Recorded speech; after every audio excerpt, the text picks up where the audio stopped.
Good day, everybody. Today we're going to talk about Git and GitHub, and hopefully you guys will get a slightly better understanding of how it works and how you use it to actually get stuff done.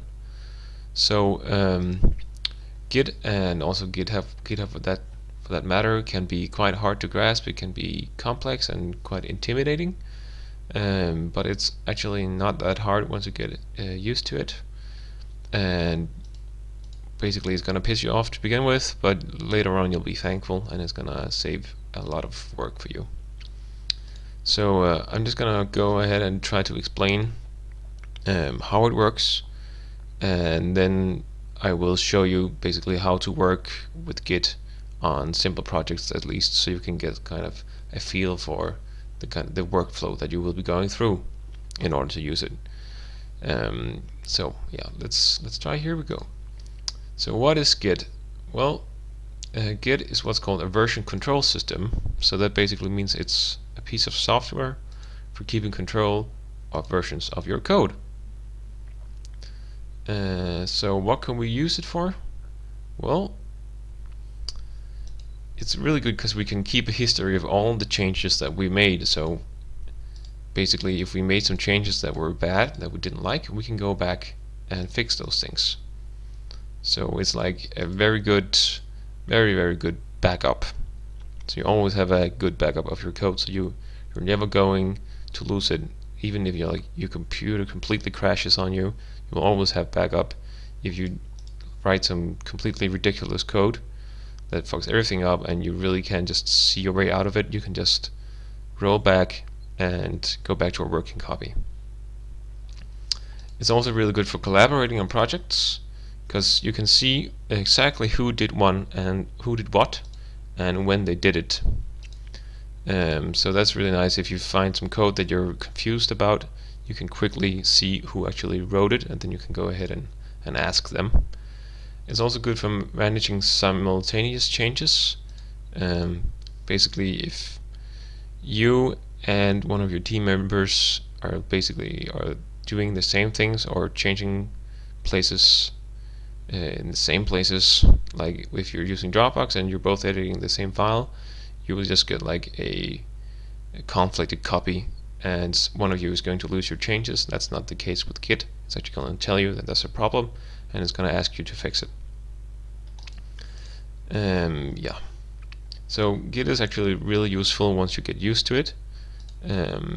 I use it all the time, and many other accomplished software programmers and even designers and people who have nothing to do with computer software actually use it, because it's really handy to keep a good track of changes and who did what, and be able to try things out and then go back if stuff didn't work out.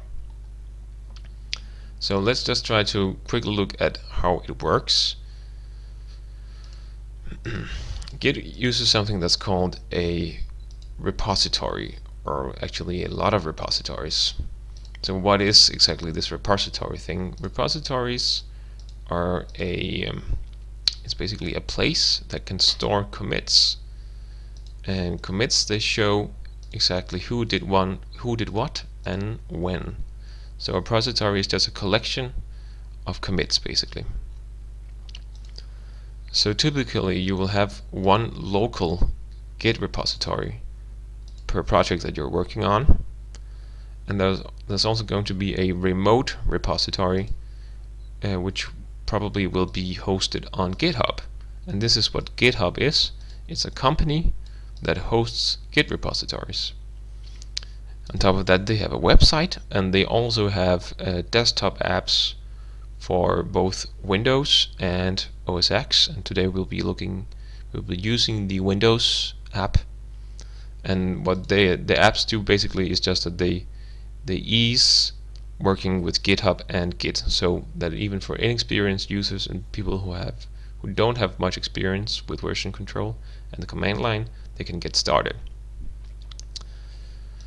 Okay, so you will have one local Git repository per project, and then there will be the remote repository that is on GitHub servers, and then each of your collaborators which basically is team members, they will also have their own local repository. So basically it looks kind of like this. You can see here the server, here's their GitHub's repository, and these are workstation PCs, so this is yours and one of your team members and another team members, and you can see each of them have their own local repository. And this working copy thing is basically just the raw files, so to speak, on your computer, on your file system.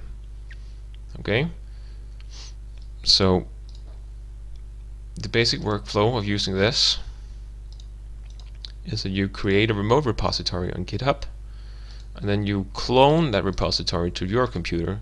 So you basically just copy that remote repository down on your computer, and now it's also a local one.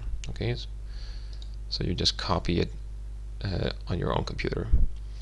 Then you make changes to the files that you want to change, and like add some new code, remove some code, edit something, preferably like to get further on with your project. And while you make changes to these files, because you do it within a repository, Git will watch and register the changes that you make. So it's aware of basically just changes you make in your files. So once you're done with the changes, you do what's called a commit. So you commit all those changes to your local repository. So at this point, the repository has stored a record of all the changes that you made, and also when you made it, so to speak. So once you did that, you push your commit to the remote repository on GitHub.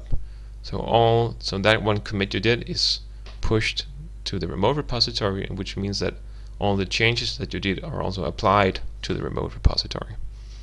So now your local repository and the remote repository, they are in sync.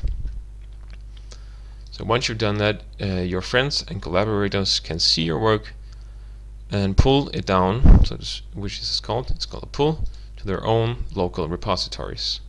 So again, let's look at this little fine graph here. You commit your changes to your local repository, and you push it to the remote repository, and then your friends can pull it down to their repository. Okay, so let's just try to see how that works. If I open my GitHub app, it's going to look like this. You can see here on my local repositories I have 3 at this point, and you can also see the remote repositories I have access to. So these are all the repositories that basically are in GitHub that I am a collaborator on. Okay, so I realize that this looks completely different on OS X, which is rather annoying. I don't really have much possibilities for showing how to use the Mac app because I only have Windows. So yeah, sorry to you Mac folks, I guess. But it works in a similar way, even though the UI is completely different for no apparent reason. Well, so what you typically do is you would well, probably all of you already have created a repository, and then it should be down here, and you can clone it if you'd like. And you can also see I have a local clone of this repository, so you probably should have this. Otherwise you can press create, and then you can create a new repository on GitHub. So in this case I will do that, and I will just call it my Git repository, or just my Git demonstration. Okay, and describe it a small repository to demonstrate how to use Git. Right. Whoops.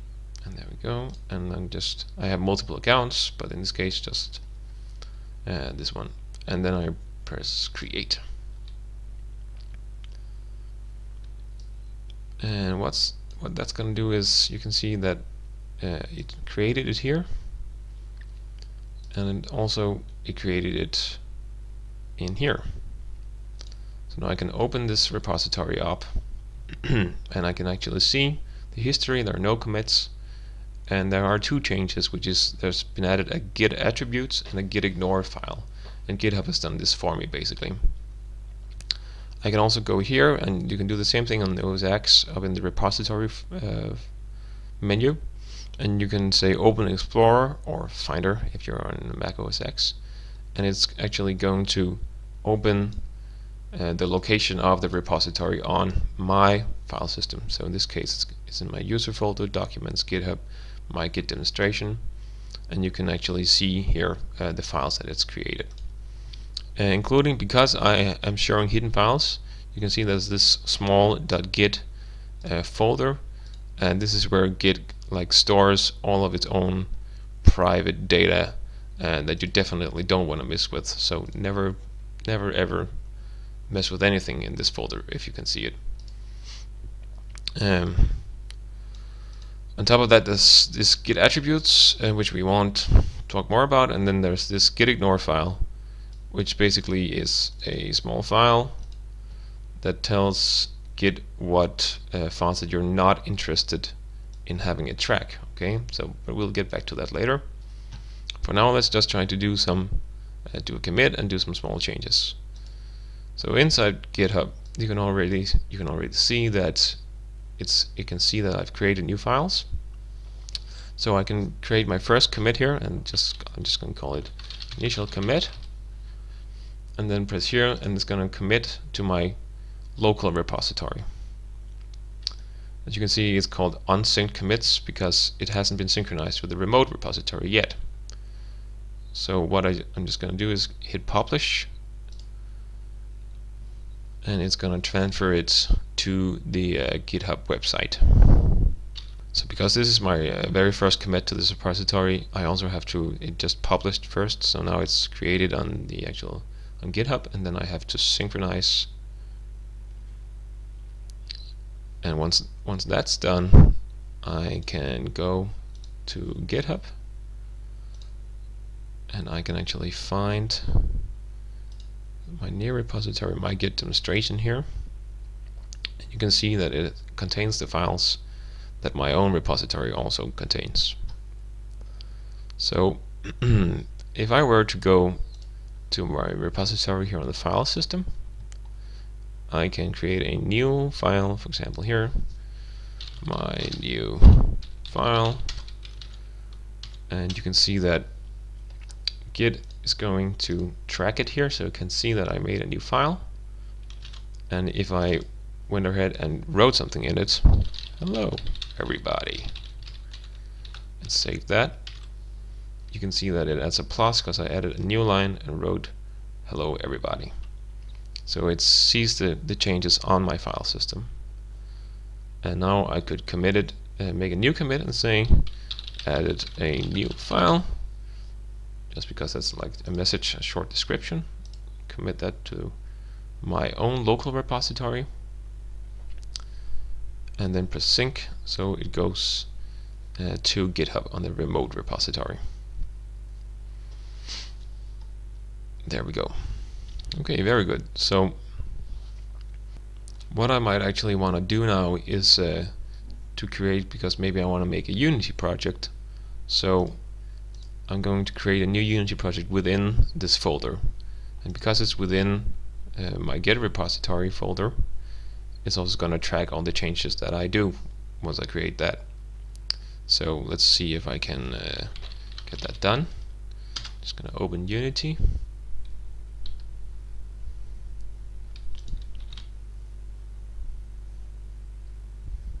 Here we go.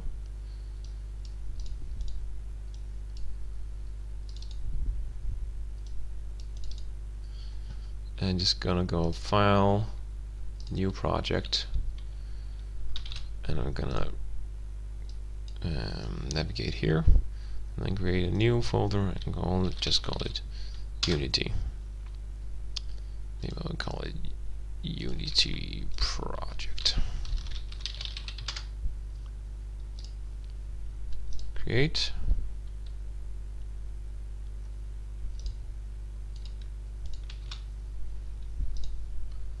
And you can see that GitHub has registered all the new files that this has created on my file system because of this.